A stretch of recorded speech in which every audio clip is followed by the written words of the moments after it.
एक आम इंसान इस दर्द से घबरा कर सोचता है कि अभ्यास गलत हो रहा है और वो तुरंत आंखें खोल लेता है।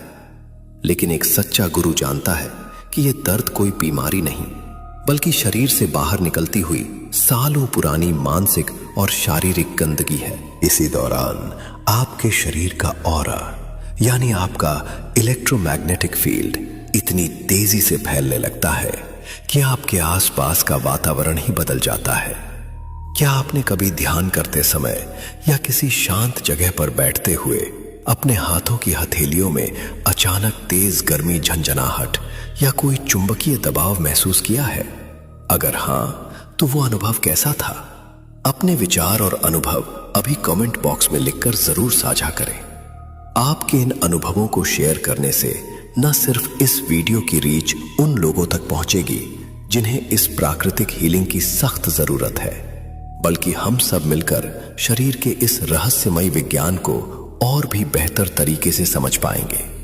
जो साधक मन के इस डर और शरीर के उस शुरुआती दर्द को पार कर लेता है, उसके शरीर में प्राण ऊर्जा का एक ऐसा शक्तिशाली प्रवाह शुरू होता है जो सीधा उसके हाथों की हथेलियों और उंगलियों के पोरों तक पहुंच जाता है।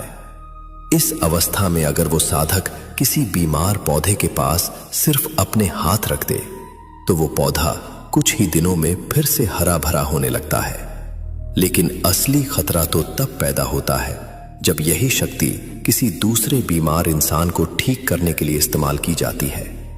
जब आप अपनी इस जागृत हीलिंग एनर्जी से किसी दूसरे को ठीक करने की कोशिश करते हैं, तो क्या आपको पता है कि आप अनजाने में उसकी वो भयंकर बीमारी अपने खुद के शरीर में खींच रहे होते हैं?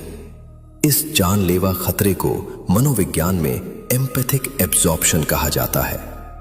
तो फिर बिना खुद को नुकसान पहुंचाए किसी दूसरे को सिर्फ अपने ऑरा से कैसे ठीक किया जाए?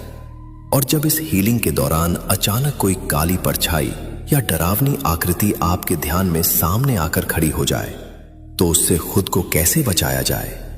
जब एक सच्चा साधक अपनी जागृत हीलिंग एनर्जी को किसी दूसरे बीमार इंसान को ठीक करने के लिए पहली बार इस्तेमाल करता है, तो वो अनजाने में एक बहुत ही खतरनाक और रहस्यमयी मनोवैज्ञानिक जाल में कदम रखता है। मनोविज्ञान और ऊर्जा चिकित्सा में इस खतरे को एम्पैथिक एब्जॉर्प्शन या एनर्जी वैम्पायरिज्म कहा जाता है। जब आप अपने आज्ञा चक्र से निकलने वाली उस सफेद ठंडी रोशनी को किसी के शरीर के उस हिस्से पर फोकस करते हैं जहां बीमारी या दर्द है, तो आपके और उस इंसान के बीच एक